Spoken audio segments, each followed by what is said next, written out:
बिस्मिल्लाहिर्रहमानिर्रहीम अस्सलामु अलैकुम। मैं हूँ उमर इनाम। इस वीडियो में हम तज़किरा करेंगे मीर शकील उर रहमान के 3 मुलाज़मीन का जो अपने आप को तबसरा निगार, तज्ज़िया निगार और कालम निगार भी कहते हैं। इनमें सबसे पहले सुहेल वराइद साहब हैं जो बाकी जो 2 शख्सियात हैं उनसे सीनियर हैं।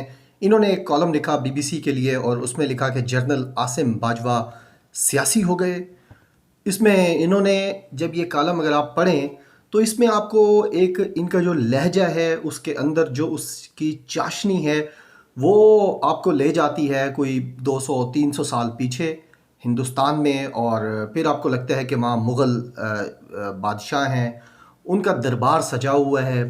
एक शख्स आता है और वो आकर उनकी मदह सराई शुरू करता है, उनकी तारीफ़ शुरू करता है, उनका शजरा नस्ब बयान करता है, फिर उसके बाद उनकी खूबियाँ बयान करता है और आखिर में जाके कहता है कि हज़ूर वाला कुछ दे दें, कुछ इनायत कर दें।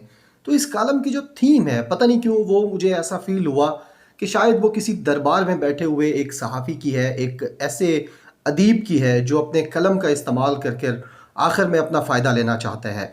इसमें वही वाली बात थी कि भाग लगे रहन, बहुत ज़बरदस्त, बड़े अच्छे जनरल साहब, आप कमाल हैं, आप ही वाहिद जर्नल हैं पाक फ़ौज में जो काम करते रहे हैं।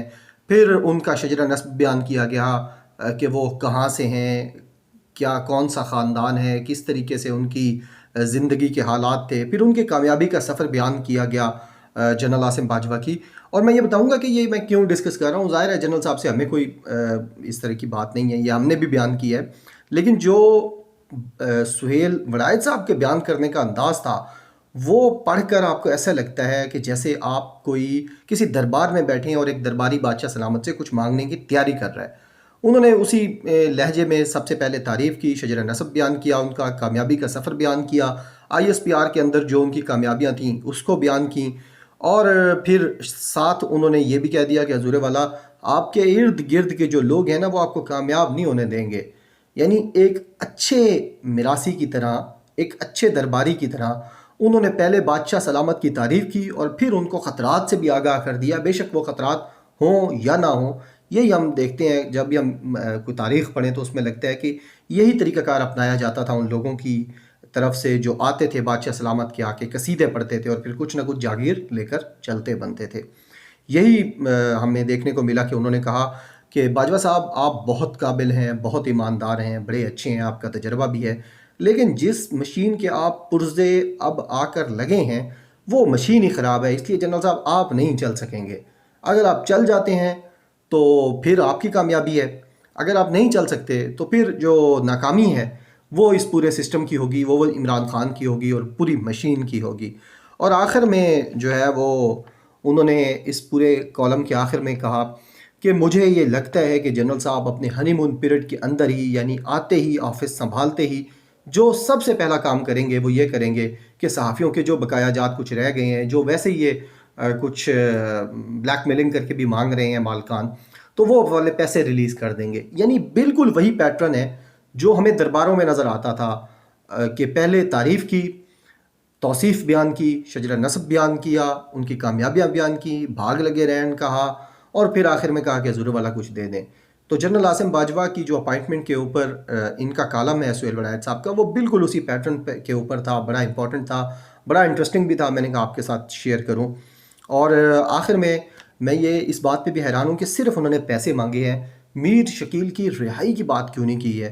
क्या वजह है कि जो बाकी के 2 वफ़ादार हैं हामिद मीर और सलीम साफ़ी, उनसे वफ़ादारी कम दिखाई है सुहेल वड़ाइद साहब ने? पता नहीं शायद किसी हालत में बैठे हों, ना लिख सके हों, लेकिन उनकी जो उनका पहला मुतालबा होना चाहिए, बड़ा मुतालबा होना चाहिए, वो तो मीर शकील की रिहाई का मुतालबा होना चाहिए जनरल आसिम बाजवा से। और ज़ाहिर है जब वो मिलेंगे, अब मुलाकातें शुरू होंगी, तो उसमें भी उनको चाहिए कि वो पैसे दिलवाने का मुतालबा तो करें ही करें, लेकिन साथ मीर शकील का भी मुतालबा करें, क्योंकि जितनी तारीफ़ वो कर रहे हैं आजकल, तो उसके ऊपर फिर एक मुतालबा नहीं बनता, कम से कम 2 मुतालबात तो बनते हैं सुहेल वड़ाइद साहब।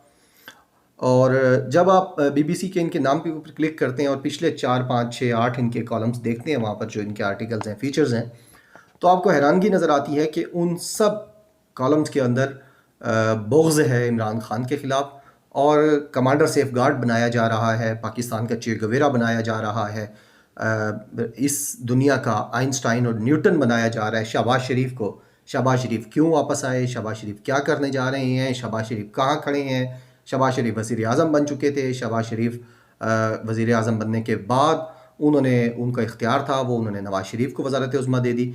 इस तरीके की जो चीज़ें नज़र आती हैं तो आपको फिर ये यकीन पक्का हो जाता है कि आसिम बाजवा की तारीफ़ करने वाले ये जो दरबारी साहब हैं, इनका वसी तजर्बा है। इसलिए मीर शकील के 3 बंदों का जो मैंने तज़किरा किया उसमें पहले नंबर पे इनको रखा है कि कहीं इनके साथ नाइंसाफ़ी ना हो जाए।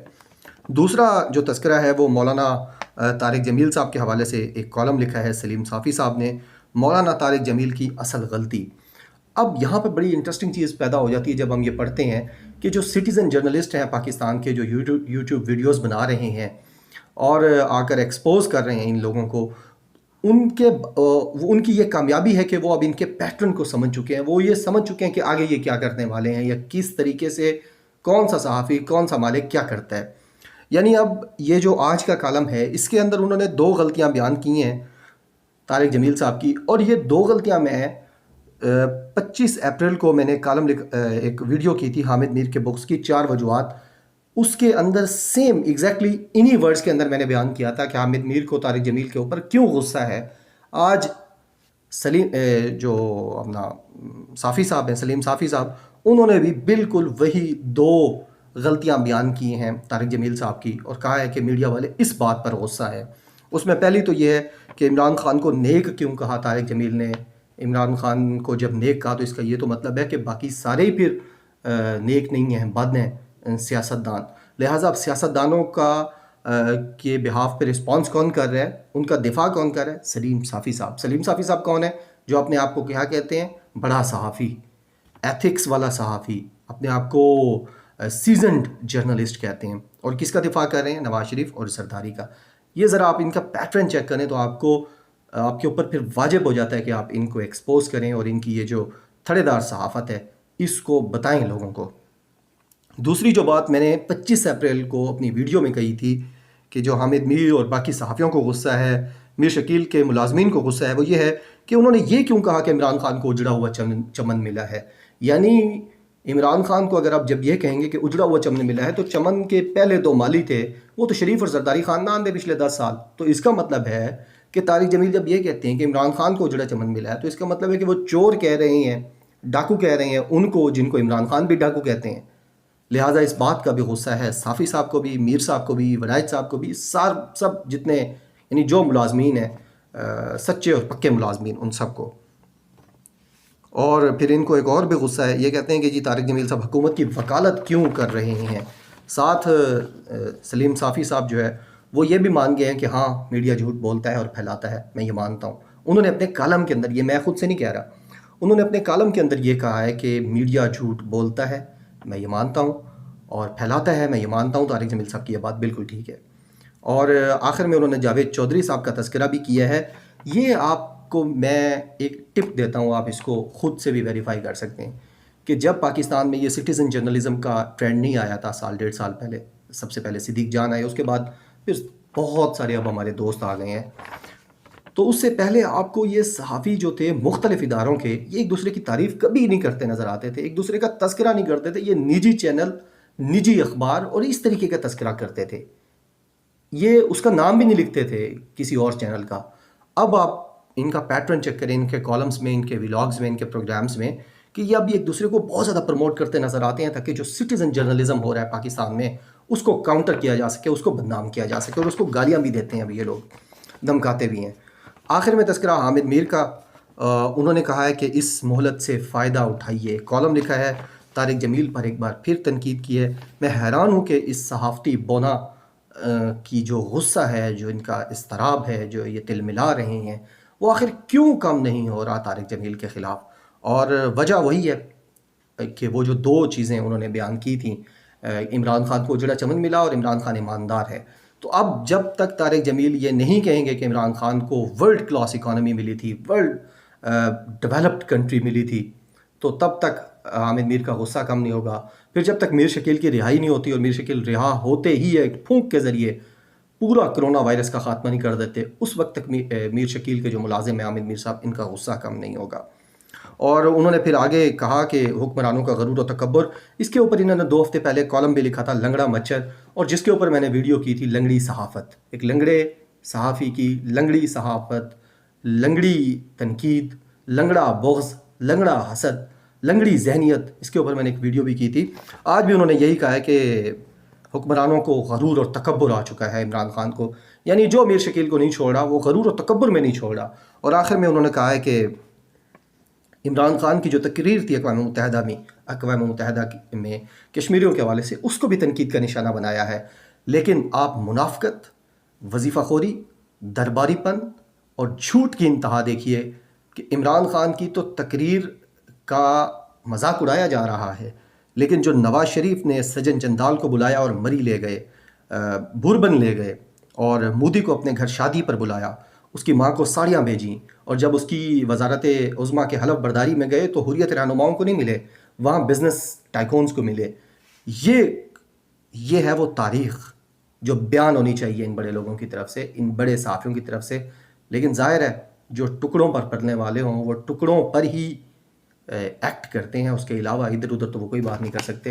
लिहाजा ये मीर साहब को आईना दिखाना ज़रूरी था कि जब भी आप इमरान खान के ऊपर तनकीद करें तो कश्मीर की माओ बहनों का सौदा करने वाले नवाज शरीफ का तस्करा भी लाजमी करें, क्योंकि उसका तस्करा करने से शायद आपको मरीम नवाज़ अपने व्हाट्सएप ग्रुप से रिमूव तो कर दें, लेकिन शायद आपकी कोई रिस्पेक्ट थोड़ी बहुत जो हमारी निगाह में अभी तक भी है वो कायम रह सके।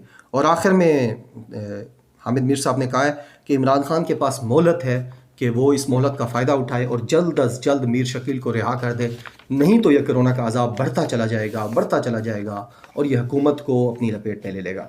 तो ये था मीर शकील रहमान के मुलाज़मीन नुमा 3 तज्ज़िया निगारों का तज़किरा। उम्मीद है आपको पसंद आया होगा। बहुत शुक्रिया। अल्लाह हाफ़िज़।